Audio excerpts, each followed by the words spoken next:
Okay, so hey everybody, and welcome to our how-to on tripling closed sales from web leads. So you are talking today with Rachel Vanderveen from Revival Wave Marketing and Michael Jones, who heads up our ISA team. So my background in web leads is that I've been closing web leads since 2011, but really seriously since 2014 on a successful real estate team in Calgary, Alberta. So we're going to talk a little bit about some of the breakthroughs that I got when we switched to professional ISA. And we're going to give you some tips and tricks on how to do your own ISA, how you can actually take those internet leads and triple what the other guys in your office are doing with those same web leads. So Michael, you go ahead and introduce yourself and where you're from. Yeah, Michael Jones, Charlotte, North Carolina, and I run an inside sales agent team and have been for about 6 years now. And yeah, we've been working with a lot of Revival Wave leads and loving the appointment set. Awesome. Okay, so I'm going to assume that everybody coming in is totally green. So what are web leads? Web leads come from, a variety of different sources. It could be Facebook, Google, Bing, and other smaller sources. Whether you're doing squeeze pages, Craigslist, there's a bunch of sources. But what we specialize in at Revival Wave is Google PPC and Facebook ads, which for a number of reasons, they tend to be the best producing kind. So these are ads that are placed. You get leads that register and come into your back-end CRM, where you then manage and obviously close sales. So the reason that we started it was because we wanted and needed a guaranteed source of income in real estate, and that's what web leads really are. But what we learned over the years is, in fact, I can tell you that when we started web leads in 2011, we quit after 3 months, because we actually had no idea how to steward this machine and how to run a system that was set up to close every time. We now have a system, and we've sort of sharpened it and gotten better and better at it. We did our own inside sales for many years, and now have professional inside sales through Michael. But it is a gateway to better business. Web leads are a way to increase past clients behind you, a way to increase referrals, to gain access to other spheres of influence. And in this day and age, I believe that you cannot be successful in this business when you're starting out without using web leads in some capacity. The internet is just how people speak nowadays. Most importantly, web leads are a gateway to growing a team. So if you are at capacity as an agent, being able to offer web leads to agents who come underneath you, who you train and who you take 50% of their paycheck, is a great way to expand your business through training and mentorship. You definitely need to have some sort of web lead focus there. So Mike, what is an inside sales agent? Well, we are basically the appointment setters / lead scrubbers. We're available 7 days a week, and agents are typically out driving around showing properties, not able to get that speed to lead, which is important. We call, text, email. We call it an omni-channel drip campaign, if you will. Calling within minutes of the lead coming in and consistently following up, following processes and schedules. And we call every lead 8 times. We text and email every lead, and we will nurture any leads, long-term leads, for as long as it takes, basically until they're ready to buy or we set an appointment. So in this training session, we are training people from the absolute expert who has an excellent appointment setting number, and that's Michael. He's gonna give you some tips of the trade, and he's going to share with you some scripts of his that have excellent close rates. That is right. They make a big difference. How you say them, the approach. So Mike, go ahead and start us out. Walk us into how a realtor can ISA their own leads like a professional. So, and by the way, I'm running the slideshow, so Mike's gonna have to cue me when to flip slides. You got it. Yeah, so like I said, I mean, a lot of it is really about the approach, knowing what to say and when to say it. And the approach really, you could really sum it up just by, being quick, calm, concise, and casual. I think the whole, super, professional, and, I think people kind of tend to relate more to just, friendly, helpful, and and knowledgeable, of course. Um, and that makes a big difference in how far along you get in any conversation, whether it's on the phone, texting, emailing. Um, in the intro script, the very first thing that you say when you do get a lead on the phone actually sets the tone for the rest of the conversation. And I mean, I'll give you an example of what might sound telemarketing, right? If you the lead answers and you say, hi, may I speak to John? you know, Yes. Immediately their guard's up. They're Yeah. like, oh, what is this? This guy's trying to sell me something. you know, Yes. so quick, calm, concise, and casual intro. Would be something like we've got here. Hey, John. Hey, it's Michael Jones over at EXP Realty. It sounds like the guy, not trying to sell you something. I love that. One of the things we talked about yesterday when we were going through this was when somebody calls you from a telemarketing place, instantly, we all know this. We've had these calls, your guard goes up and you're like, I need to Absolutely. get off the phone with you as quickly as possible. And you're looking for the first available opportunity to tell the person no thanks, right? Absolutely. And one of the biggest things that makes a lead feel that way is when you use the word, and I tell my agents, the agents this all the time, never actually use the words. The reason for my call is, it's just another little quick example of guard going up. Yes. Yes.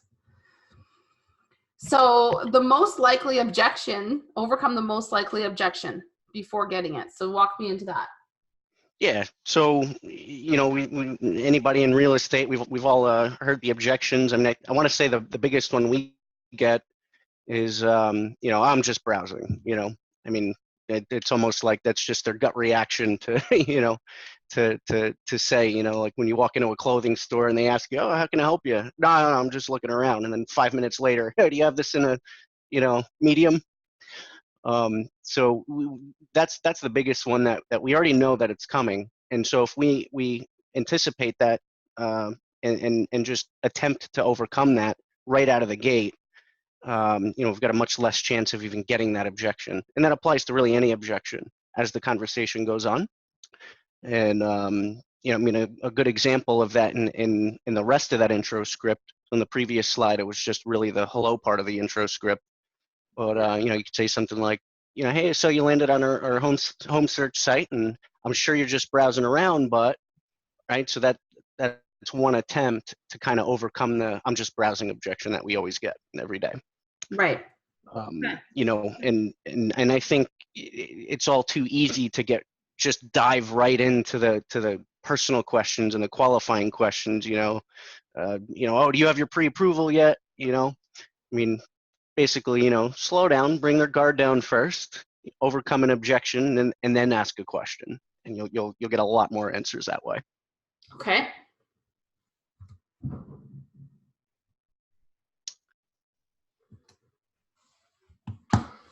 Let's see. Yeah. So, and that's something you kind of want to think about. And it's not just a one-time thing. You want to consistently mention things throughout the entire conversation that will either overcome the most likely next objection, or just any phrase or anything that will continue to keep their guard down.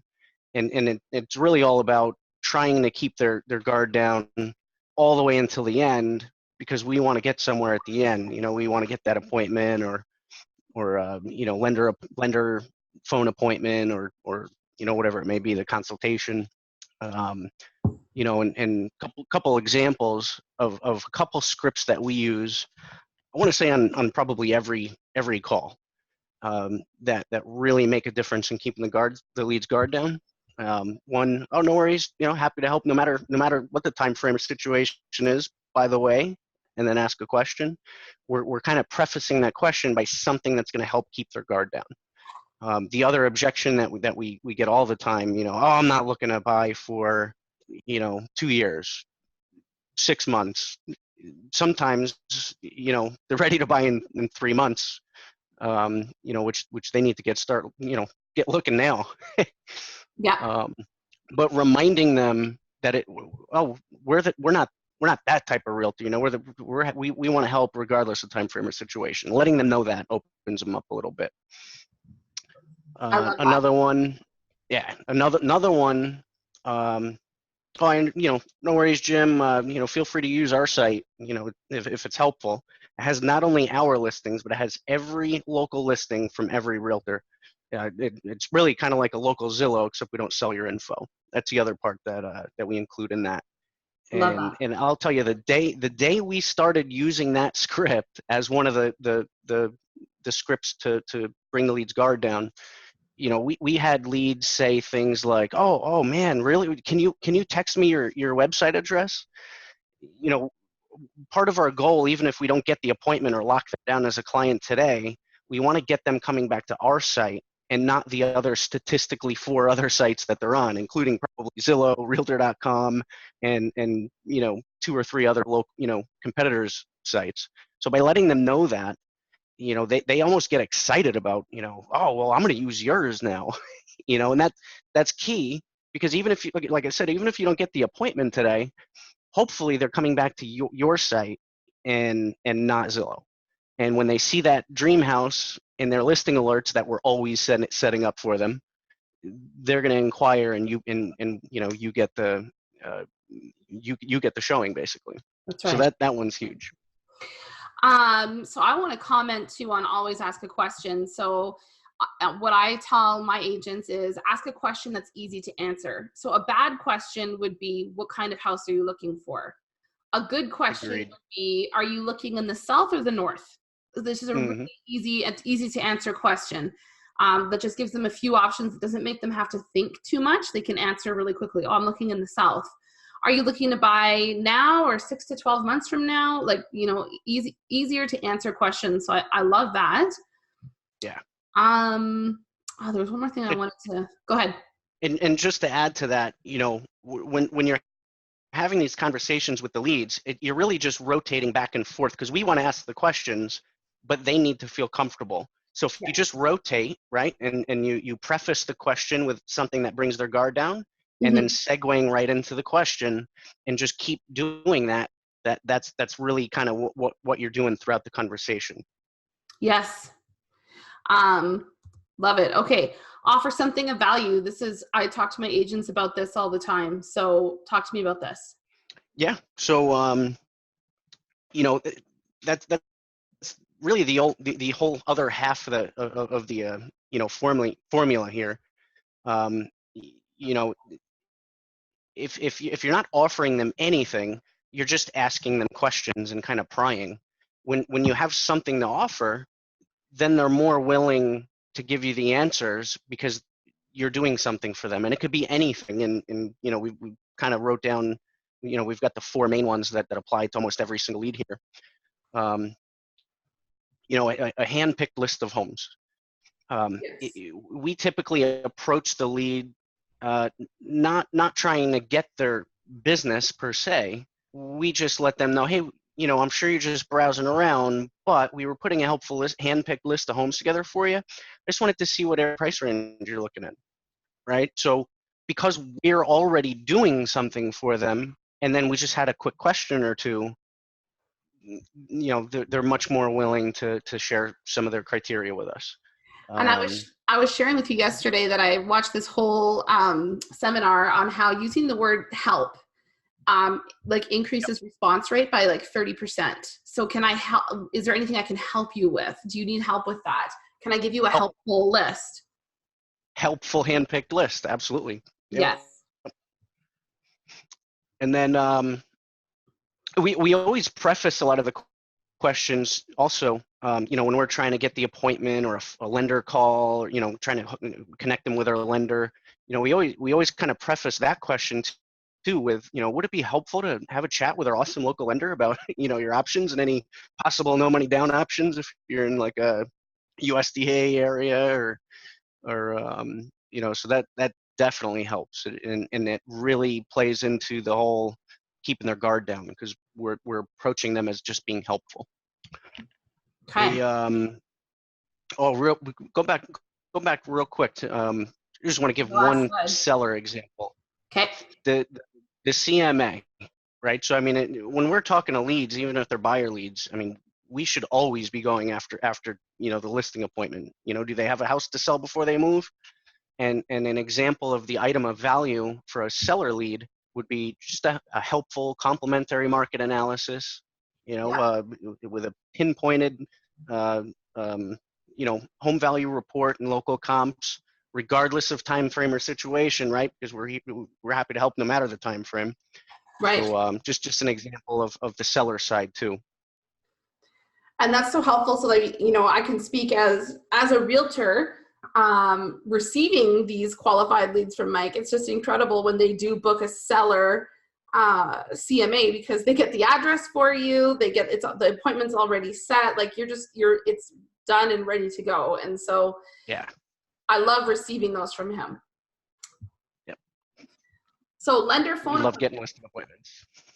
A lender phone appointment. Yeah, sure. So, a lot of times maybe they're not local and they're not, planning a trip to the area soon. We just want to shoot for the next best thing. Right. And the next best thing from an in-person appointment, that we do is, well, let's get them on the phone with our lender partner. And that's kind of where I mentioned, would it be helpful to, do you have your pre-approval yet? No? Great. Would it be helpful to chat with our awesome local lender to see what kind of options there might be out there for you? And, that's the next best thing. At least it's a phone appointment, you're starting to get that relationship built. And so that'll be kind of the next best. I mean, when I talk to the people that I coach, I say to them, if I had to put it down to two things that agents who succeed and agents who fail, the first thing of agents who succeed is that they have an excellent lender who follows up on these leads. Yes. Not just calling for that appointment that's been set, but that they keep calling as well until they reach that until they reach that person and actually get in front of them if they can't get a hold of them immediately. The second thing, which I think we'll touch on in the next couple slides, is whether or not they have tasks set. But we'll go through that the next one. But lender phone appointments are huge. Definitely. And it's that second way too that I find, sometimes people are not ready to go look at houses. They don't want you to come, give you an evaluation because they don't know where they stand financially. And right. They don't want to embarrass themselves if they're nowhere close to what they want to do. So just being able to say, hey, okay, if you don't want to meet with me, that's fine. How about my lender? I find like that actually gets a lot of bites. Yeah, absolutely. And a lot of times, even if they can't qualify yet, I know a lot of lenders, they partner up with these credit repair companies. I mean, I've seen a lot of deals close from people, talking to the lender, going through credit repair 6-12 months down the road. All of a sudden they're well qualified, they got things off the credit report, and those end up being the customers for life. My parents actually went through that, and it literally took like 90 days, and their score went up 100 points, so if you've got a lender that does that, even better. Yes, totally. Okay, so make these the reason for your call, but don't say this. The reason for my call is. Yeah, and I touched on that in the intro. I mean, that's one of those things that just screams telemarketer salesperson. Yeah. We want to have a reason for the call, and it's your item of value. You just wanted to get a quick question or two. Yep. So example of kind of the rest of that the beginning part of the script when you're talking to a lead, hey, I was just putting a helpful list of homes together for you. I was hoping to narrow it down a bit for you. In what areas and price range are you browsing? So, not trying to sell you anything, but, helping you out by putting a hand-picked list together and then ask the question. And I think just the candor of the way that you're speaking, like it definitely communicates something. Like you're saying like browsing instead of like browsing. You know, it's not that ultra professional sounding, it's friendly. Right. And it's not the same for everybody, buddy. You know, what might flow for me, you know, might be different for somebody else with a different personality. You know, and I almost hate using the word scripts because I train all the ISAs to kind of make it their own. They know what they can't change because it's really important, and they know what they can change, and they can make it their own. And then it sounds genuine, and you really want it to sound genuine. Okay. So ask for the appointment. Yeah. So when I say when we say don't actually ask here, you know, you don't want to ask them, you know, oh, would you like to meet up? Would you like to meet in person to go over that list? Yeah. One of the options there is a no. So we want to ask for the appointment, but we want to basically jump right in. We already know, or if we know we've built enough value in the item that we're offering and what we're doing for them already, and we keep their guard down, we should already know that they want to meet. We just jump right into what day and time works best. You know, would an evening or a weekend be better for you? Okay, so walk me into that. Like, I want to hear how you would say it. But go, I guess, I don't know. I hope I'm not getting ahead of you here. Yeah, no, that's okay. So, you know, as long as you do the last things, you know, item 4 and 5 here, you'll be able to ask the question and feel confident. And so really, once you know that you've got all of the criteria that you need to put this hand-picked list together, for example, and you've kept their guard down, you've offered them the item of value, right? You're putting that hand-picked list together for you. I mean, it's literally that simple. You say, hey, great, what day and time works best to meet up in person and go over the hand-picked list I'm putting together for you? Perfect. Super easy. You know, and then offer 2 times. For some reason, a lot of the answers we get are, oh, you know, weekends are best. Well, great. You know, would Saturday be better, or would Sunday be better? Probably Sunday. You know, great. You thinking like 1 o'clock or 4 o'clock? You really got to, you know, be very clear and concise, and kind of work your way to arriving at the exact day and time. If you don't, you know, you'll have a tough time locking it down, and it'll be up in the air. And so if you can lock down that time and day, there's a much better chance of getting to meet them in person and shake their hand and show them what, you know, what you got. So tell me about keep their guard down. So how do you keep their guard down? Because I think it's hard for a lot of agents to ask for the appointment to make that transition. It is, and I think anybody that starts implementing these things will realize it's so much easier to ask for the appointment. But keeping their guard down and anticipating the objection, they're almost often the same. They work in tandem, basically. Right. For example, if you're going to ask them, you know, when were you hoping to make the move by? Preface that with that one phrase that we talked about. You know, oh, no worries. By the way, you know, we're happy to help regardless of time frame. When were you hoping to make the move by? Right. So you anticipated the objection and made an attempt to keep their guard down by letting them know that you're happy to help regardless of time frame, right before you ask them when were you hoping to make the move. Just things like that. So you can, you know, whatever your next question is going to be, say something, preface that question with something that will help bring their guard down related to the question that you're going to ask, basically. And that works for when you ask the appointment too. You know, a lot of people say, well, I'm not ready to meet anybody. Well, we know the NAR statistic that says 66% of home buyers and home sellers end up you know, closing with the first realtor they meet in person. So I don't care if they're 2 years out, I still want to meet them. So if we let them know right before we ask for the appointment that we're happy to help regardless of time frame or situation, that helps keep their guard down, and they're more okay to go ahead and take the time to meet you in person. Whereas, you know, if we didn't make the attempt to bring their guard down like that. I think too, just always having an easy to answer question. I don't know if we touched on this completely, but just, you know, instead of saying when works for you to meet, saying, can you do Monday or Wednesday? Yeah, that's huge. Or It's days, evenings, or weekends? What's best for you? yep. One or the other questions is how I might actually kind of describe that. You know, this or that. You know, Yes. one or the other. Yes. Yeah. Okay. Why do most agents fail? Well, I'd say the first line item there really hits the nail on the head. I think statistically, you know, agents are I don't think they rarely call. You know, we rarely call, you know, more than once or twice, and often zero. Yeah. Attempting to let their, you know, CRM systems do the work and expect high returns by automation. And you know, that would be one of the biggest.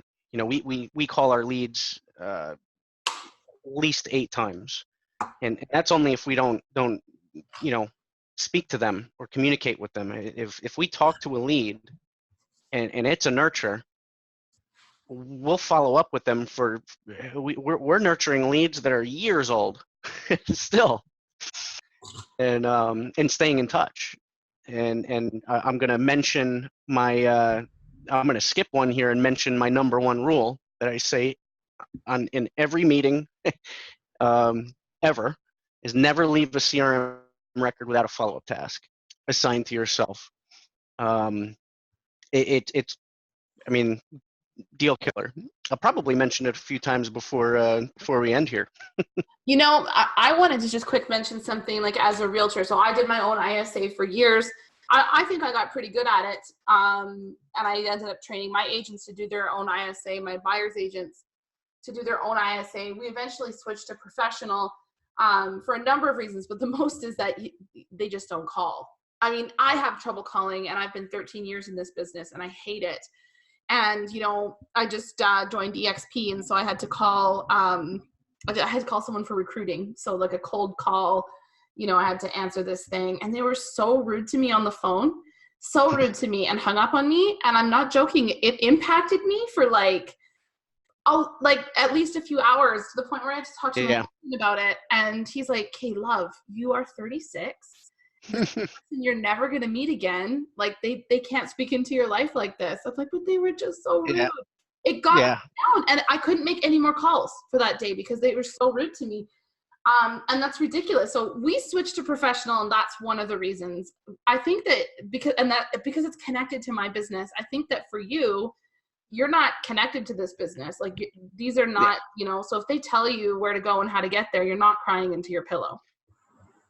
Yeah. Also, when you're doing it all day long, and one out of, you know, so many, you know, get upset at you, and you know, ISAs are special people. You know, the folks that I train, you know, I mean, they just you can't break them. You know, and it's you know, not everybody has that, and that's okay. You know, but you just got to let it roll. You know, they're not mad at you. They just don't need whatever you're offering, basically. And that's what, you know, it's so simple, but really you just got to let it roll right off you and move on. Somebody else, the next person, you know, and then that's what you really got to remember. You know, 2 or 3 conversations later, you're going to have somebody thanking you for all the information and you've been so helpful. And then, you know, it's a lot of ups and downs. It really is. Yeah. So what do you tell your ISAs to keep their attitudes up? Like, I mean, am I the only one that like cries into my pillow over this stuff? Like, what do you tell your people? Lots of encouragement and always recognizing the awesome job that they're doing, pointing out all the appointments that they're setting, you know, even just showing them their stats, really just anything positive, and that honestly, that, I mean, that gets rid of the whole negative experience that they just had. Okay. So sorry, I interrupted you there. Go on. Oh, so yeah, so just to, you know, recap here, never leave a CRM record without a follow-up task assigned. Just want to make sure, get that out there. Yeah, which is what I mentioned as well. Like it's pass or fail. If you don't do that, you will not succeed, period. Yep, absolutely. It's a no-go. Yep. And I think what a lot of people don't do is I think that they underutilize the systems that they have. And most of the CRMs out there now in the real estate industry, you can automate almost all of it. And until you have a conversation with them, you can automate it. If you don't talk to them, it's the same schedule. Call on this day, this day, this day, this day. Email them here, text them here. In most CRMs, you can also set up automated reminders for yourself every 30 days, or every week, daily, weekly, monthly, every 6 months. And I think often that's underutilized.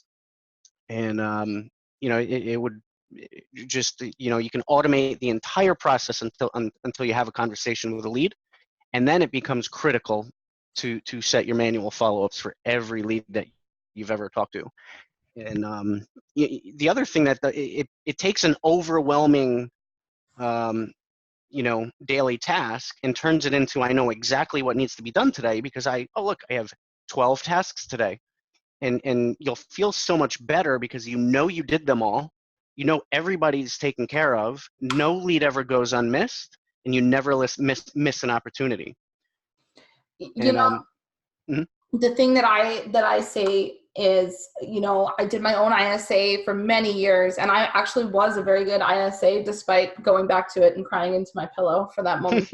Before that, I used to be very, very good at doing my own ISA. I was actually an excellent ISA. I could get tons of people to meet with me. The problem is I was too good of an ISA, and then I got busy and I was showing houses. And so when you are doing ISA and you're doing it right, and the leads start to snowball from doing your ×2 schedule, or roughly that's what I did. You're trying to schedule all these calls into the future. And when all those calls start to pile up is the same time that you're out showing properties and pounding signs into lawns.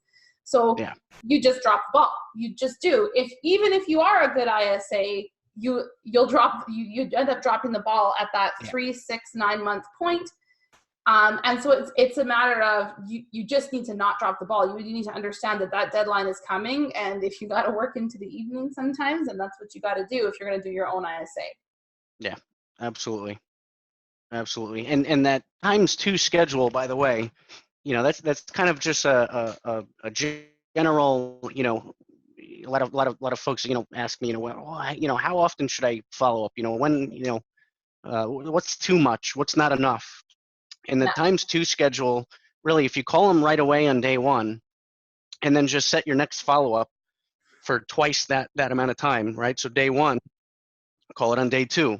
When you call them on day two, have the next one for day 4 and 8 and 6, and that's a really good, we do it a little more, we do twice in the first day and then the next day, but this will do it, just an easy way to kind of, when do I call them? And you'll notice it's very heavy in the beginning. Obviously when they registered on your website or inquired about a property, they're interested now. Yeah. So call them now several times, but sometimes they're not ready. And that's why we spread it out. The last one being, a few months down the road at least, to check in. Hey, I know you weren't, ready a few months ago, but how's the home search going? Real simple. That's our go-to. Like if we're missing something or we don't know what to say, or we just you stumble. That's like by the way, like just a good default backup go-to. Hey, just calling to check in. How's your home search going? Yes. One of the things that I told my agents when we did our own ISA is you have to call. Like, I don't care. I'm going to sound like the meanest, most heartless person in the world. But I would say, I don't care if you have to leave your son's birthday party for 5 minutes. Just do it. You need to call. Because I did, when I was brand new, I called, but you need to call. You can't not call. Yeah. And so if you get a lead that comes in and you're not calling that lead, like today at the minimum, like as soon as possible, there's a very good chance that someone else, especially someone else like me who has a professional ISA that's sitting at a desk waiting for the call to come in, someone else is going to grab it. So you need to call. There's no way around it. If you have to leave something and step outside to call, you just have to. That's just part of doing your own ISA. There's just no way around it. Yep, absolutely. Definitely. All right. Feast and famine real estate agents. Oh wait, this is what I was talking about. But before, it's that, you know, you have that feast where there's so much business because you created so much business by being an awesome ISA. But then, you know, once all that business is gone and you've dropped the ball because you're not calling because you're too busy, then you have a famine. And the cycle just repeats itself instead of having that steady, consistent lead flow. Yeah, no, absolutely. And I think a lot of agents really struggle with the routine and setting a schedule and sticking to it. Yeah. You know, and a lot of times that can really just be helped by, you know, just you write it out, you know, document it, put it on your calendar, block it out. You know, it's, you know, prospecting leads is not an 8-hour-a-day job for most, unless you get a massive team. But, you know, write it out, make it visual, put it on your calendar and stick to it. Yeah. The minute you stop making the calls, you'll realize 3 months down the road, you might be busy, you know, 1 month, and then you let all this go. And then all of a sudden, oh man, now I have no deals, That's right. you know, set for this month. So. Right. So when to hire a pro ISA. So, you know, this was a big decision point for me and my team because a lot of, you know, big team lead agents like myself, I think, no, I'm paying for these leads. You know, you can call them. I left my kid's birthday party all these years. Now you can, because I'm, you know, I'm done with it. And I did have my agents do their own ISA for quite some time. And it had okay results, but all the things that we just talked about snowballed. And I did the numbers and I compared them doing their own ISA compared to hiring a professional full-time ISA. I have come to be of the opinion that marketers should be marketers, realtors should be realtors, inside sales agents should be inside sales agents. If you want to be any one of those three, you should probably pick realtor because they make more money than all three. You know, I guess the other two combined. So if you want to work on your highest and best use of time, you know, my suggestion to you is as soon as you possibly can afford it, look into your own ISA. And I actually do not support an in-house ISA.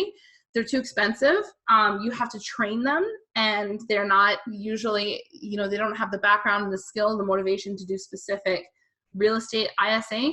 So, you know, piecework ISAs like Mike are great. They don't cost health insurance. They don't cost payroll tax. You just get a bill and it's based on the amount of leads that you have coming through the door.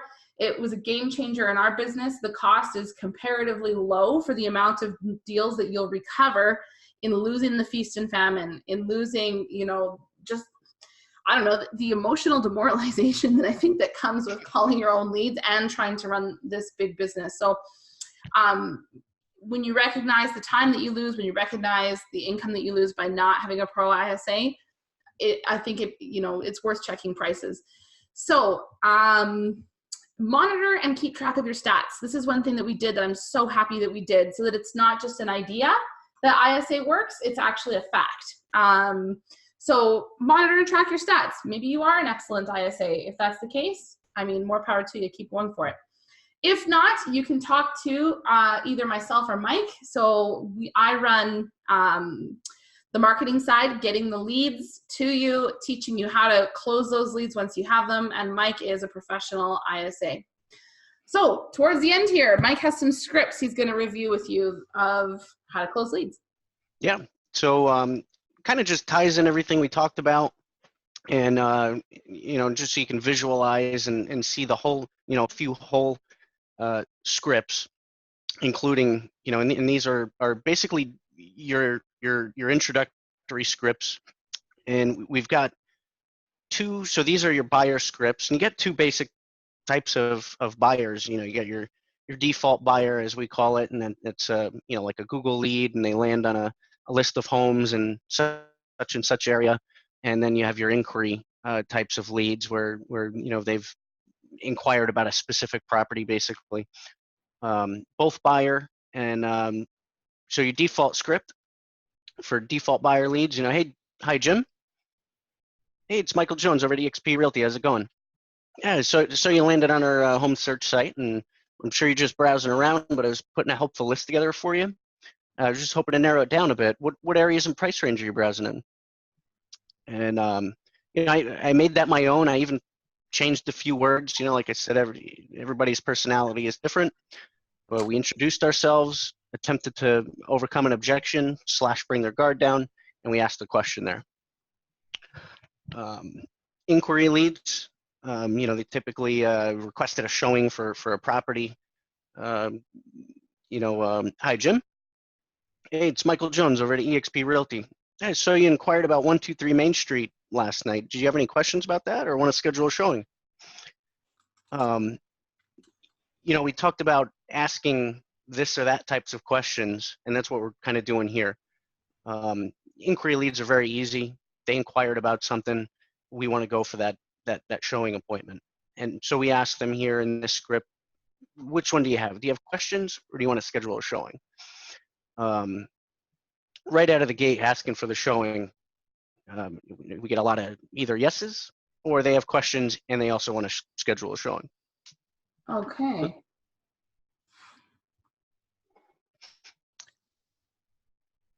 Seller leads. Seller leads. We've got, I think the most common one is our home valuation pages, the what's your home worth?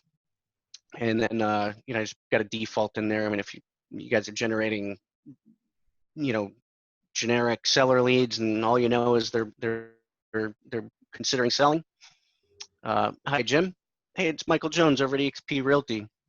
Hey, so you inquired about selling your home this morning.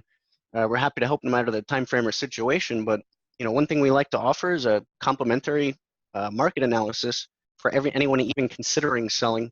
Kind of shows the exact home value and nearby comps as well. What day and time works best for me to drop that off to you? We've got the item of value in there. It's a little wordy script, but we've got two attempts to bring their guard down and overcome any objections, like regardless of time frame, anyone even thinking about selling. So we're trying to overcome objections there, and we're asking straight away for the appointment. By approaching them that way as being helpful, and we just, when can we drop that off? So many yeses. We love listing leads. The more common would be they actually submitted their address in a what's your home worth page. Right. We all have those. Hey, Jim. Hey, it's Michael Jones over at eXp Realty. Hey, I saw you used our instant home value tool last night, but those can often be quite a bit off. Don't worry, though. I'm putting together a real market analysis for you, including local comps. What day and time works best for me to drop that off to you? Would a weekend or evening be better? You got the item of value as always, and just offering to drop that off. We want that in-person appointment. Okay, love it. That concludes our talk. I'll take you back to how you can contact either me or Mike to set up appointments to talk about more tips and tricks and pointers. We're always available for a consultation to talk about your business and what would work best for it. Thanks again for joining us, and we'll see you later. Cool. See ya.